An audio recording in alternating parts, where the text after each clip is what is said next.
Toma en cuenta que el disparador del trabajo que vengo haciendo son los genocidios. Eso no quiere decir que no tenga una actitud esperanzadora, sino que, digamos que a mí lo que me llama la atención, se ve que es algo que traigo de chica, ¿no? Es la cuestión de la justicia o injusticia. Entonces, desde ahí podríamos hablar de un mensaje esperanzador, de si tomamos conciencia de lo que estamos atravesando, de cómo somos, quiénes, cuándo, desde dónde, desde qué latitudes. Y estoy hablando de algo inmenso, digamos, un poco respuesta de una pregunta que también es inmensa, en el buen sentido lo digo, ¿no? Como humanidad, ojalá pudiéramos plantear las cosas desde una humanidad en común, cuando África estaba unida con esta parte y hay un montón de cosas comunes. Entonces, bueno, la idea es un poco entendernos, conocernos, aceptarnos. No quiero adentrarme ahora en conceptos filosóficos, obviamente la otredad sería la palabra, pero a mí me gusta como aterrizar un poco más sin conceptos que tengamos que entender desde Europa, digamos, ¿no? Entonces por ahí iría el mensaje esperanzador: conocernos, aceptarnos, entendernos, valorar a los otros con lo que cada quien trae, que es un objetivo gigantesco, pero probablemente después sí pudiéramos convivir de otra manera, sin que nadie oprima a nadie. Y digamos que el ser humano tiene cosas, no vamos a ser ingenuos, cosas difíciles, por usar una palabra fácil, pero aún así poder pulir esas dificultades, poder pulir esas limitantes, esas escisiones, porque al estudiar los pueblos originarios, y ahí te contestaría esa pregunta que me resultó antes más difícil, al entender el modo holístico, el modo integrador en el que perciben la vida en relación a la naturaleza, al cosmos, a una obra, lo que nosotros llamaríamos obra de arte, yo no puedo escindir esa pieza y sacarla de su contexto, porque en ese momento ya le estoy coartando su significado. Y esa pieza probablemente pertenezca a toda una ceremonia o una etapa determinada del proceso, de lo que fuere, ¿no? Entonces por ahí vería una búsqueda más esperanzadora. Como si la etapa en la que estuviéramos, ojalá, fuera conozcámonos, invitémonos, cada quien desde donde pueda, ni más ni menos, eso es fundamental. Y sin tanta manipulación de los poderes hegemónicos, aunque la frase suene muy lugar común, ¿no? Yo lo que veo dentro de estas incursiones a cada provincia es que hay mucho más trabajo al interior de cada provincia que lo que aparenta, digamos. Cuando digo aparenta, desde Buenos Aires o desde una unidad de todo esto. O sea, yo de alguna manera voy viendo como mínimamente movidas que hay, ceremonias que hay, a veces me incluyen, o sea, todo depende de los procesos, pero bueno, ¿a qué voy? A que hay una movida, hay una actividad interna, digamos, por llamarla de alguna manera. Si eso se tradujera en términos educativos desde la escuela primaria, todo sería más fácil, porque que somos un conglomerado gigante con un montón de ADNs, ahí estamos. Y quienes estaban previamente se merecen el respeto como cualquier origen, cuando hablábamos antes de los orígenes, ¿no? Quién estuvo, cómo, qué hicieron, cuál fue el proceso, y ahí viene la Campanilla del Desierto. Hablar en presente, utilizar conceptos en la lengua de cada quien, los años nuevos de cada uno, porque no todos tienen las mismas fechas para los años nuevos, las ceremonias en relación a cuestiones de las estaciones del año, Bueno, en el momento que aprendamos todo eso, es cuando vamos a poder dar el siguiente paso. Entonces, sí, la campaña del desierto tiene las características, rasgos de genocidio. A la hora de estudiar las leyes sobre genocidio, uno ve que hay una serie de cosas y se están estudiando. Está la red de investigadores de genocidio de la UBA que lo vienen estudiando, hay diferentes autores que yo sé que acá también se replican. Así que bueno, la labor es ardua, lenta. Entiendo que hay un camino ya recorrido y de alguna manera, bueno, yo tratando de sumarme a ese camino desde este planteo metodológico de la historia del arte, adentrándome a través de los motivos iconográficos como algo micromundo de macros para poder ir entendiendo muchas de las preguntas que me hiciste.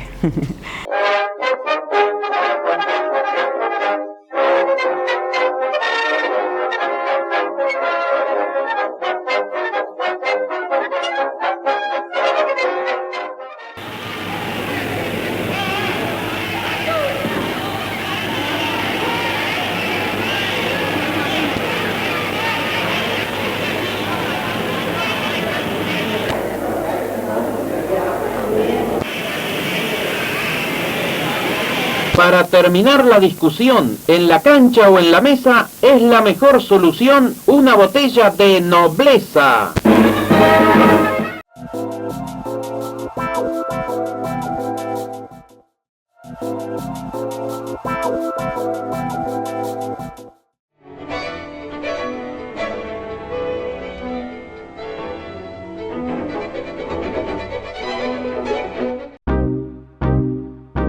El arte callejero, también conocido como street art, es una forma de arte visual que se lleva a cabo en espacios públicos, generalmente en las calles.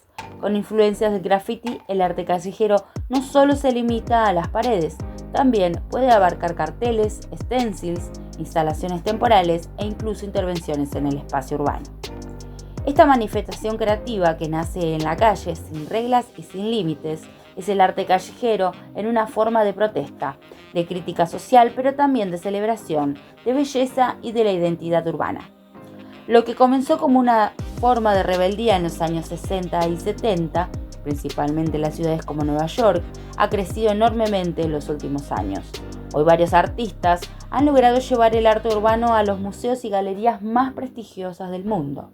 El arte callejero no solo busca la estética, sino que también tiene un poderoso mensaje. Desde las paredes de los barrios hasta los rincones más turísticos de las grandes ciudades, los artistas urbanos transmiten sus opiniones sobre temas como la desigualdad, la justicia social, la política o el medio ambiente. Lo interesante del arte callejero es que tiene el poder de llegar a un público amplio, sin la barrera de las galerías o los museos.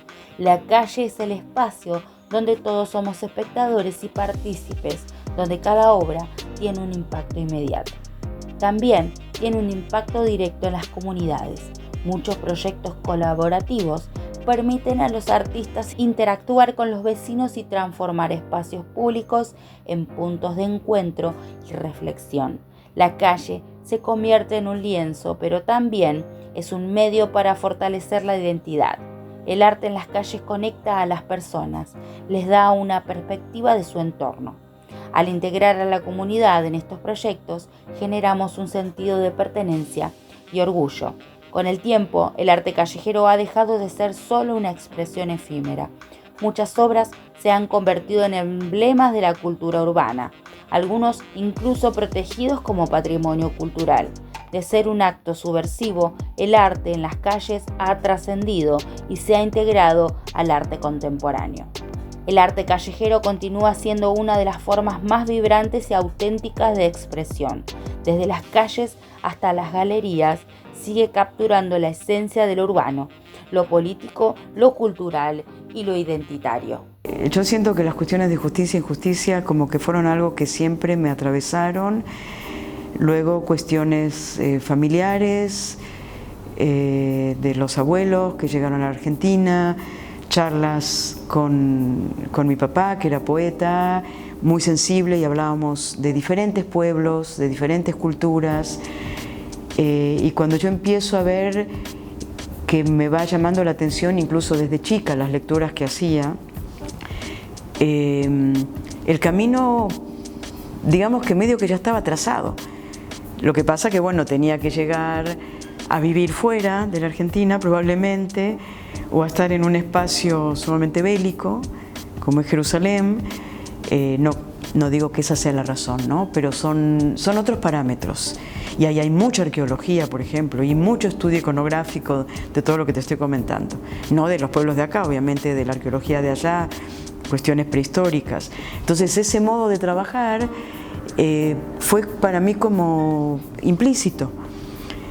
Y ya al salir y seguir dando algunas vueltas, como estos 15 años en México, ahí se consolidó la temática finalmente. Empezó por algunas cosas como de violencia, pero yo no iba solo a violencia, no era solo eso, sino era el comportamiento de la propia gente que atravesó el genocidio en relación a la herramienta, digamos, que es el arte. Cómo se acercaban los artistas. Ahí sí trabajé más lo contemporáneo, ¿no? En el seminario madre, como lo llamo, ¿no? El arte contemporáneo, porque fueron genocidios de una época relativamente contemporánea, digamos, y ahí sí fue entender quiénes son estos artistas contemporáneos que se acercan a su gente, a sus padres, a sus abuelos, ruandeses sobre Ruanda, camboyanos sobre Camboya, y no a alguien extranjero, porque no es lo mismo, porque también hay. Y luego empecé a ver, por ejemplo, los circuitos de arte, bienales, trienales, en Asia, en diferentes lugares, cómo se trabajaba esta temática, y veía que no se trabajaba. Yo creo fervientemente en la herramienta arte, en los historiadores del arte, en los teóricos, obviamente en los artistas, la materia prima. Soy una gran defensora del arte cuando la gente dice, ah, bueno, estudiaste historia del arte, ¿no? Y creo fervientemente porque es una herramienta sumamente poderosa, aunque suene demasiado sutil, pero se pueden decir un montón de cosas sobre temas muy difíciles. Y otra vez, uso un eufemismo con difíciles, es más que eso, a veces temas terribles, y aún así nos podemos acercar para la docencia, por ejemplo, hablando de las carencias curriculares sobre estos temas. Uno puede hablar de todos estos temas, desde los más chiquitos a los más grandes, y ir en aumento, digamos, en la medida que se pueda, en clases de historia, de geografía, en una diversidad de clases, desde los diferentes ángulos y mostrando obras de arte, sea en el caso de los pueblos originarios, de los propios pueblos obviamente, o desde el arte contemporáneo sobre cuestiones del pasado que se reviven en el presente por la existencia presente. Entonces pareciera como un juego de tiempos verbales, pero no. La idea es ¿dónde estamos parados hoy? Y ahí es donde se atraviesa el arte. El arte nos puede ayudar a entender dónde estamos parados, sin una actitud o de juicio valorativo en principio, capaz que medio objetivo, tener las herramientas de trabajo y después ya poder profundizar desde la temática del genocidio, por ejemplo, ¿no? Pero si no vamos avanzando desde la existencia misma a través de estos... Me cuesta decir las palabras porque no son solo objetos de arte y no son solo arte y nada más. Implican un quehacer con las manos de una vida cotidiana, con el barro, con el telar, digamos, ¿no? Con el textil. El arte contemporáneo, con la videoinstalación, por ejemplo, hoy no necesitamos grandes cosas para plantear una muestra o una obra de arte sobre la temática que sea y en donde sea. Así que sí, abogo, invito a la gente que se anime a no solamente a hacer arte, sino a armar curadurías sobre estos temas, desde donde cada quien pueda. Yo creo que cada aporte son eslabones de una cadena finalmente. Y así nos vamos reuniendo, como lo dijimos al principio, desde la interdisciplina, digamos, ¿no? No solamente el arte, sino las letras, el cine, en fin, tenemos una variedad gigantesca, inclusivo, obviamente, ¿no?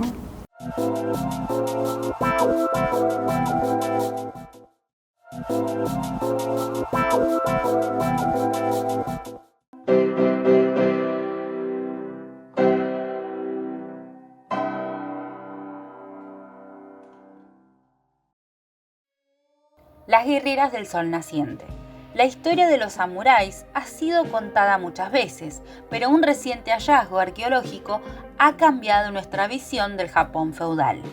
Un análisis de ADN realizado por la Universidad de Kioto ha revelado que de los 105 cuerpos recuperados de la batalla de Senbon Matsubaru, 35 eran mujeres guerreras, no simples acompañantes, sino onabugeishas, mujeres samuráis que lucharon en los campos de batalla con la misma destreza y valentía que sus homólogos masculinos. Lejos de ser una excepción, las onabugeisha eran una parte integral de la clase guerrera japonesa. Hijas de la nobleza o del linaje samuráis, eran entrenadas en el arte de la guerra desde pequeñas. Su arma más emblemática era la naginata, una lanza de hoja curva que les daba ventaja en combate, pero también dominaban la katana, el yari e incluso los abanicos de metal, armas mortales en manos expertas. Algunas de estas guerreras dejaron una marca imborrable en la historia. El hallazgo en Senbon Matsubaru no solo confirma su participación en las guerras, sino que reescribe la historia de los samuráis. Japón siempre fue una nación guerrera, pero su sociedad, basada en el deber y la lealtad al señor feudal, no veía la guerra como una tarea exclusiva de los hombres, a diferencia de Occidente, donde el machismo estructural impedía a las mujeres tomar las armas. En Japón, las clases nobles y guerreras permitían que las mujeres defendieran su honor y su tierra con la espada en mano. Las onabugeishas no eran una anomalía, sino una parte fundamental del Japón feudal, y aunque su legado fue oscurecido con el tiempo, hoy gracias a la ciencia y a la historia, sus nombres y hazañas vuelven a brillar como el filo de una katana al amanecer.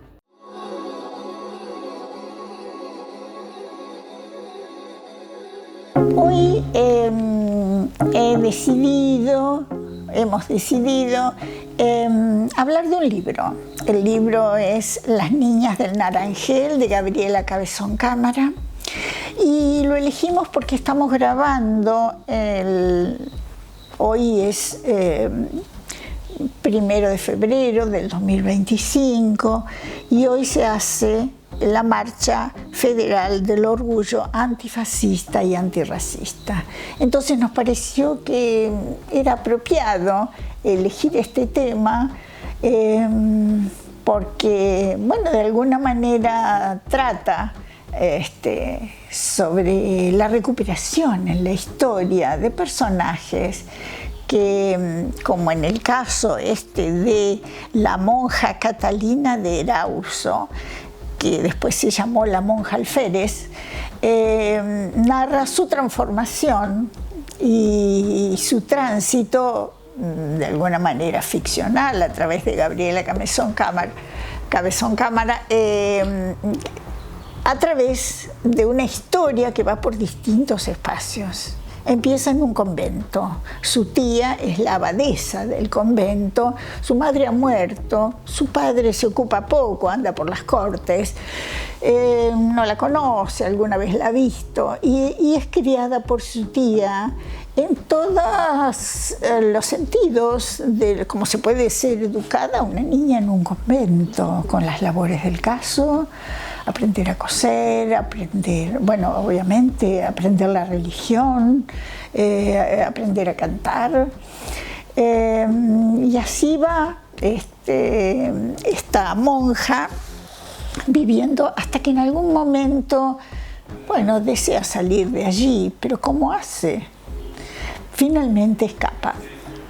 Pero ¿qué hace una joven en la época del siglo de oro español sola? Era muy riesgoso, de manera que Gabriela hace una especie de ficción donde dice que como era muy hábil costurera, con las ropas que trae del hábito y demás elementos que traía de su internación, de su vida de monacal, digamos, se hace ropa de varón. Y de esa manera empiezan sus aventuras, primero por España. Conoce a militares, hace de paje, sirve. En algún momento llega a la corte y ve a su padre que no la reconoce. Después de tantas aventuras, de las cuales tampoco quiero yo contar el libro, porque no lo voy a saber hacer y merece ser leído, por cierto. De hecho, este libro acaba de recibir el premio de Sor Juana Inés de la Cruz de México y muy reconocido en Nueva York, en Barcelona, en todos lados. Bueno, lo cierto es que ella en algún momento se emplea como grumete, digamos, de un barco que va a las Américas, y así entonces hace su tránsito a este nuevo continente, conviviendo con marineros, resolviendo situaciones complejas para lo que era su condición, su cuerpo de mujer, pero ya con una identidad que va asumiendo de varón, porque no hubiera podido de todas maneras. En algún momento mata a alguien, bueno, porque eran partes de las maneras como se resolvían los conflictos en ese ámbito. Todo esto ella lo cuenta en una carta que le escribe a su tía. Entonces en el libro está la carta más el relato de los hechos, y luego hay una parte dialogada que les voy a contar ahora de qué se trata. Pero entonces hay un estilo narrativo epistolar, digamos, en la carta, que ella se despide de la tía pensando que le llega la muerte pronta. Ella se llama Antonio para entonces. En algún momento se interna, escapando también de algunas demandas amorosas que no puede satisfacer o no quiere, y se interna en lugares como no muy definidos, pero habla de Cochabamba, y llega a la selva, un destacamento colonial en la selva, en algún lugar de la selva. Allí ella se enfrenta y muestra la crueldad infinita del capitanejo, del virrey o de quien es autoridad, donde pronto matan a los indios sin ningún problema, por esto de que no los consideraban seres humanos, los queman allí.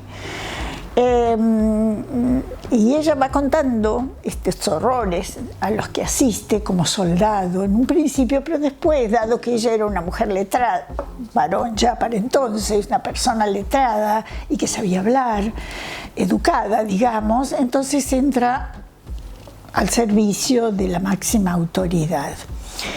Ahí vive acontecimientos diversos, pero entre otras cosas descubre que este hombre tenía enjaulados en como animalitos a dos niñitas indígenas. De alguna manera se las ingenia para ella y probablemente otros para sacar a estas niñas de ese lugar, y empieza una persecución. Ella se refugia en la selva.